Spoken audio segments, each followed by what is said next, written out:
Waalaikumsalam warahmatullahi wabarakatuh. Kakak, apa kabarnya hari ini? Alhamdulillah baik. Tadi pergi ke sini mengendarai apa? Kereta. Oh, beda-beda ya, bahasa Arab ya. Tadi kalau kakak sebelumnya udah makan? Sudah. Bagaimana keadaan duduknya? Apakah sudah nyaman? Sudah. Sebelum kita memulai konseling di sini, saya ingin memperkenalkan diri terlebih dahulu. Nama saya Syifa Azkia, saya mahasiswa psikologi semester 5. Sebelumnya, boleh kakak perkenalkan diri satu persatu. Mulai dari Baik, perkenalkan nama saya Khairia Putrapona, panggilannya Khairia. Saya Fakultas Kesehatan Universitas Muda Indonesia dengan jurusan farmasi. nama saya Kara dari Fakultas Media jurusan Pendidikan Pendidikan. Perkenalkan, nama saya Syifa Juliana, mahasiswa Universitas Bin Alami, Fakultas Sains dan Teknologi, jurusan Biologi. Terima kasih atas perkenalan diri dari kakak. Jadi, adapun tujuan saya melakukan konseling hari ini adalah untuk memenuhi tugas dari mata kuliah saya, yaitu psikologi konseling. Jadi hari ini kita akan melakukan konseling kelompok. Baik, ini sebelum kita masuk ke sesi konseling pada hari ini, saya meminta kakak sekalian untuk mengisi informa konsen sebagai konstituen awal. Kakak mengikuti tes praktikum saya ini untuk memenuhi tugas praktikum saya. Dan kepada kakak, saya mohon mengisi.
Baik, terima kasih kepada kakak telah mengisi informa konsen ini dengan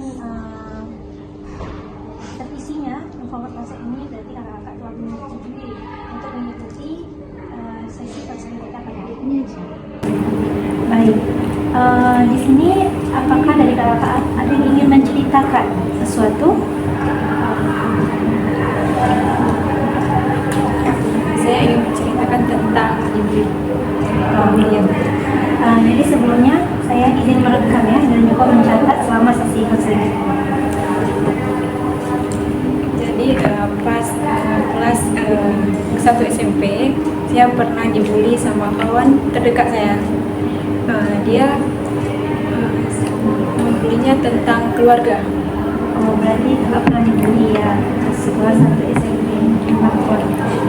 Dia mengejek keluarga saya, terus dia menghina keluarga saya, sampai-sampai saya kena tekanan batin, trauma. Oh, berarti kakak trauma nih gara-gara bullying itu. Itu sudah berapa lama? Dari kelas 1 SMP sampai kelas 2 SMP. Dari kelas 1 SMP sampai kelas 2 SMP. Kemudian di kelas 3 SMP saya menceritakan semua ke dosen BK saya.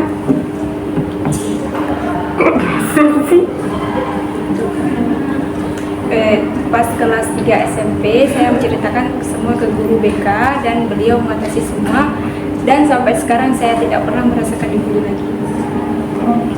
Tapi rasa trauma itu masih ada. Gimana cara menghilangkan trauma itu? Baik, sebelumnya apa dibully sama siapa? Teman terdekat saya. Teman terdekat. Berarti yang selalu menemani hari-hari kakak. Bagaimana kronologi dibully? Pertama dia sendiri, seperti dia mengecilkan saya dan saya lagi duduk sama-sama gitu kan sama kawan-kawan, tapi dia mengecilkan saya seperti saya nggak ada di situ. Apakah itu terjadi terus menerus? Biasanya itu kejadiannya kapan? Yang paling pas saat ini? Pas mau naik kelas 2 SMP. Baik, dari cerita kakak ini tadi, apakah ada saran dari teman-teman? Dari kakak Zulfa juga dulu? Nah, solusi dari saya itu kita harus menceritakan hal tersebut kepada orang tua saya, kepada saudara kita, misalnya kakak kita, abah kita. Tapi kita jangan sesekali menceritakan masalah tersebut yang tidak bisa diceritakan sama kawan kita.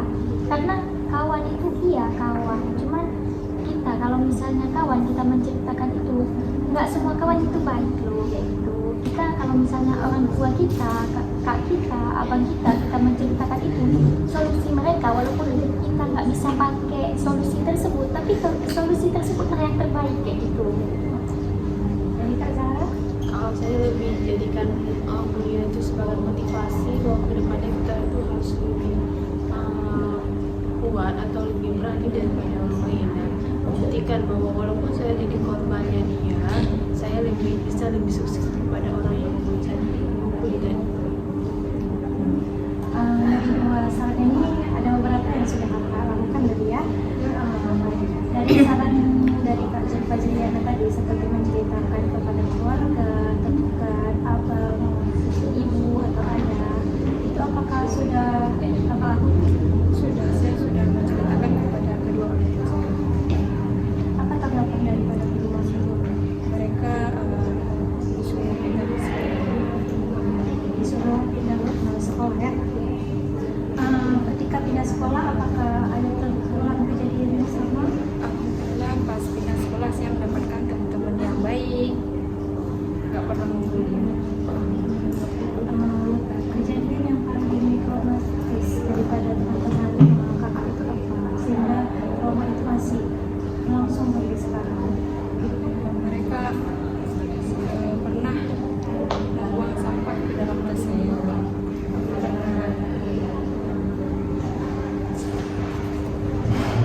Pernah merusak sepeda motor saya. Sampai saya dimarahin sama orang tua saya. Ketika motor kakak dirusak, apakah kakak tidak melakukan pembelaan bahwa yang merusak motor itu bukan kakak? Apa tanggapan dari orang tua? Marah? Tetap dimarahin. Kenapa? Bilangnya kenapa nggak taruh motornya di tempat yang betul. Saran, jika saya di posisi kakak, mungkin saya juga akan merasakan hal yang sama. Hal trauma itu gara-gara teman-teman di sekitar kita, perlakuan mereka ke kita, mungkin saya juga akan melakukan hal yang sama seperti kakak, menghindar dan juga mencari tempat yang lebih. Kalau saran dari saya sendiri, mungkin bagaimana kita caranya berkomunikasi atau mencari teman yang lebih bisa menghargai kita. Jadi teman kakak tadi kan dari awalnya emang berarti suka membuli ya namanya. Nah, bagaimana kita bisa up dari diri kita yang sebelumnya supaya tidak terulang lagi perbuatan yang sama. Dan itu bisa dilakukan dengan menaikkan value kita. Mungkin dalam kompensasi kita, setelah itu kita mendapatkan teman-teman juga yang rajin untuk kompensasi, sehingga ini tidak terulang lagi dengan hal-hal yang sama. Baik, apakah kakak merasa saran saya bisa dijalankan? Bisa. Jadi ketika masa-masa perkuliahan sekarang, pernah tidak kakak merasa hal tersebut terulang lagi sehingga masih ada rasa-rasa trauma? Alhamdulillah pas perkuliahan saya mendapatkan teman-teman yang baik, tidak pakai circle-circle.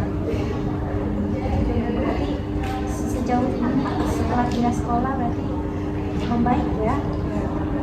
Tapi saya ingin menanyakan, kenapa kakak merasa bahwa trauma itu masih ada? Karena ingatan saya masih mengingat-ingat orang tersebut dan perilaku dia sama saya terhadap saya.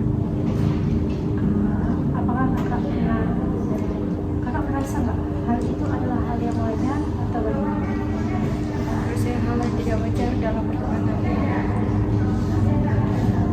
tiap hari baju seragam saya kotor, tas saya jorok, sampai-sampai saya pulangnya jalan kaki, udah saya tinggalin di sekolah. Ketika kakak memikirkan hal tersebut terus menerus, apakah itu merupakan hal yang masuk akal? Tidak. Jadi bagaimana solusinya? Saya sedikit saya lupain masalah-masalah tersebut. Saya menghindar dari orang tersebut biar tidak teringat kembali. Kita dengarkan saran dari teman-teman. Menurut teman-teman, kakak sekalian, dengan cara menghindar apakah itu dapat memulihkan trauma kita? Dari Kak Sarah? Kalau saya menghindar itu bisa jadi salah satu kita untuk menemukan trauma kita. Namun dengan seiringnya kita selalu menghindar, bayangan-bayangan trauma itu pasti akan selalu ada. Sebaiknya kalau trauma itu lebih besar, kita konsultasi lagi ke psikologi atau yang lebih besar. Kenapa? Itu bisa jadi mengganggu jiwa kita nanti sendiri. Apalagi kalau kita ada di lingkungan masyarakat, itu bisa menjadikan kita itu lebih menyendiri, seakan-akan dunia kita itu sendiri. Itu adalah sangat berbahaya. Sebaiknya kalau bisa dihindari juga bisa dipaksakan bahwa trauma itu bisa hilang. Baik, dari Kak Zulfazriana, bagaimana? Ya, sama juga seperti Kak Zahra. Berarti kita jangan berlarut dalam trauma itu. Kita harus belajar psikologi yang bisa menghilangkan trauma kita. Bagaimana? Apakah saran ini kakak cocok untuk bapak atau ada yang keliru? Baik, jika saya di posisi kakak, mungkin cara penghindaran memang cara yang terbaik, tapi penghindaran secara berlama seperti yang dikatakan kakak itu adalah cara yang salah. Karena ketika kita kembali melihat muka ataupun sosok yang pernah membuat kita itu trauma, kita akan terulang kembali. Jadi kalau menurut saya, saran saya, jika memang masalah ini merupakan trauma yang mendalam, sebaiknya memang dialihkan ke tokoh yang lebih berpengalaman, seperti psikolog, psikiater. Dari sini, apakah ada lagi yang ingin kakak sampaikan? Tidak. Dari Kak Zulfazriana, dapat saran? Ada lagi yang ingin disampaikan? Sejauh ini berarti saran dan juga solusi dari kakak sendiri tadinya sudah sebelum kita masuk ke kesimpulan terakhir pada sesi konseling kita hari ini, apakah dari Kak Zulfazriana atau Kak Zahra ingin menyampaikan sesuatu? Saya ingin menyampaikan sesuatu. Saya kan juga pernah mengalami hal bully seperti Haibina tadi. Saya pernah dibully di masa SMA saya karena saya cedel, saya tidak bisa ngomong jadi tiap saya yang berkaitan dengan orang selalu bully saya kayak gitu, diolok-olok kayak misalnya nggak ada cedel kayak gitu ya bilang. Terus saya juga pernah dibully sama adik saya. Dibulinya saya nggak ingat lagi apa kata-kata dia, sampai dia pukul saya di kawan rame kali misalnya di kelas kayak gitu kan, rame kali orang kami lagi ngomong sama kawan-kawan saya kayak gitu, saya nggak tahu ngomong apa untuk dia, dan saya juga nggak ingat lagi ngomong apa ke saya, sampai dia pukul saya di kepala saya pakai buku. Habis itu saya sakit hati, habis itu saya ke kamar mandi nangis. Bagaimana perasaan Kak Zulfazriana ketika mendapatkan hal seperti itu? Terus setelah nangis, habis itu kata cowok-cowok tuh, ngapain nangis kok sama adik kalah kayak gitu, padahal saya yang ngalah karena disuruh orang tua saya, padahal dalam hati saya nggak mau ngalah, tapi gimana kita buatnya? Kita juga saudara, kan ngapain tunjuk jelek-jelek di depan orang lain walaupun dia masih bertengkar gitu. Ketika mendapatkan perlakuan itu dari adik Kak Zulfajriana sendiri, apakah ada rasa tadi ya seperti ingin membalas begitu atau ingin melakukan sesuatu supaya dia tidak mengulangi lagi? Iya, padahal dalam hati saya ini balas aja, tapi saya lupa saya. Oh, lupa terkait dengan perlakuannya. Iya, Istilahnya nggak masukkan ke hati. padahal di saat misalnya hari ini saya sakit hati lagi dengan dia kayak kemana, saya harus membalas dia kan, esok kan saya lupa, ya udah dia ya udah, saya nggak pikirkan lagi.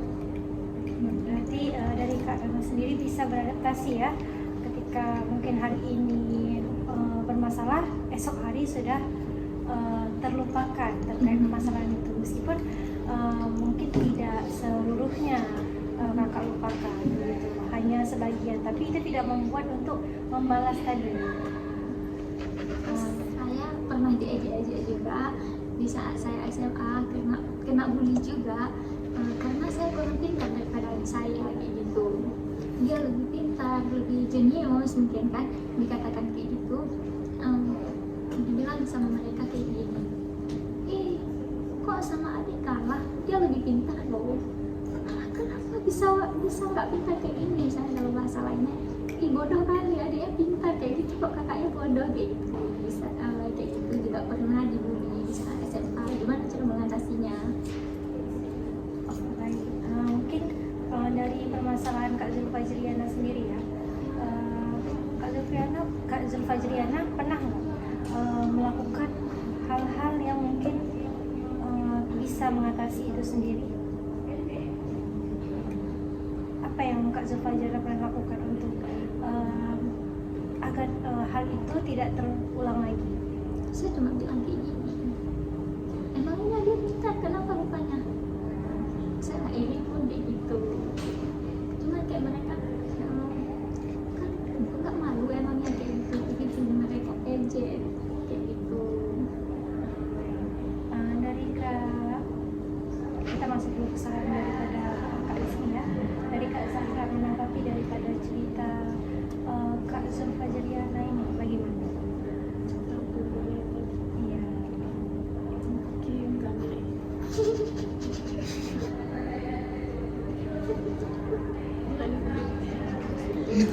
Oh baik.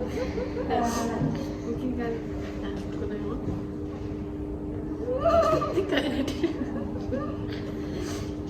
terkait pembulian keluarga itu memang sebaiknya jangan dimasukkan ke hati, tapi jadikan itu sebagai penguatan diri sendiri. Karena kalau kita masukkan ke hati tiap hari ketemu, tiap hari jumpa kan makin stres kita. Jadi sama seperti itu dengan kalau di hati, kalau bisa kita yang mengubah dia Dari Kak Zulfajriana bagaimana saran daripada Kak Zahra? Iya, bisa diterima. Cuma dia kalau misalnya buat orang lain, dia tidak pernah membuli, dia coba buktikan kita. Jangan cerita sedih, itu cerita bahagia. Udah. saran saya bully balik dia.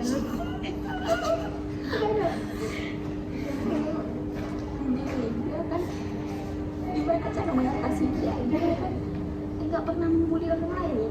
Dia kalau sama orang lain itu emang nggak pernah bully, ya biasa-biasa aja sama orang lain kan. Tapi kalau sama anaknya sendiri dia selalu bully, apa-apa yang kalian dibully sama dia selalu dia bully kayak gitu, nggak ada pas ini dia bully kepada kawan-kawannya. Mungkin kalau saya di posisi Kak Zulfajriana mungkin juga akan merasakan hal yang sama.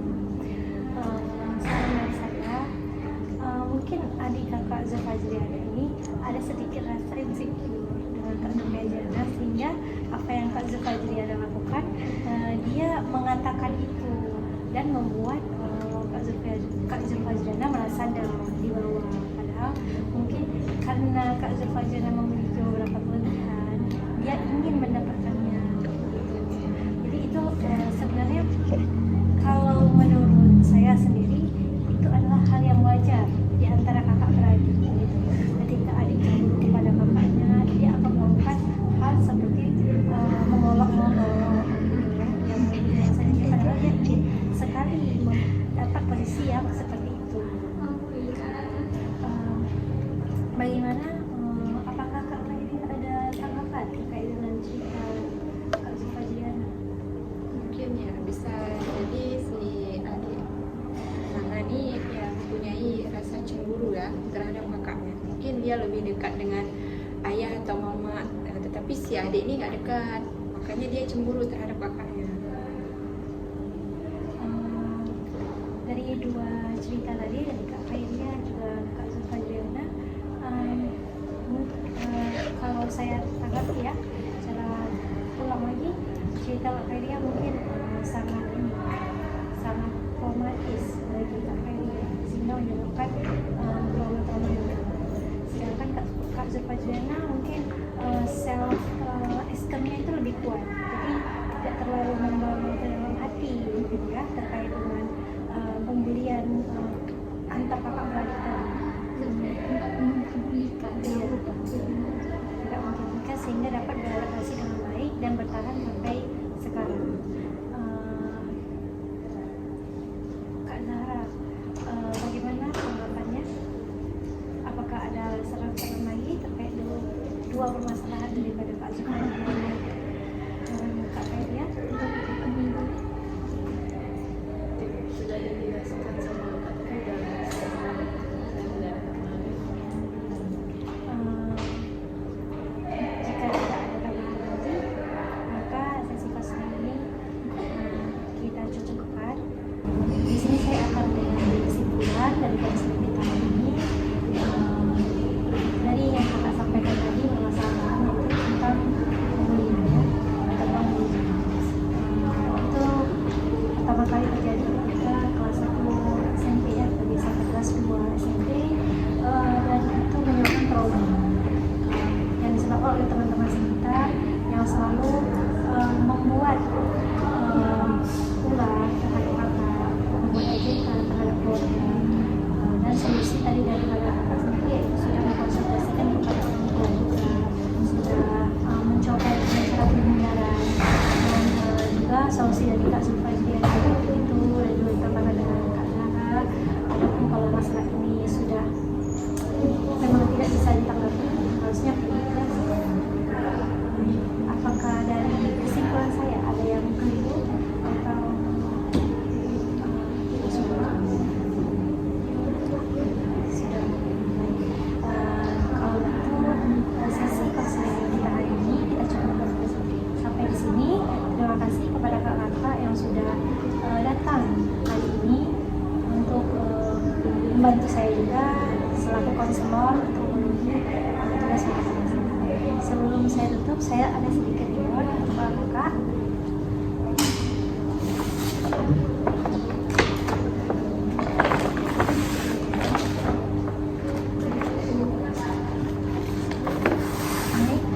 Mohon hadiah ini diterima.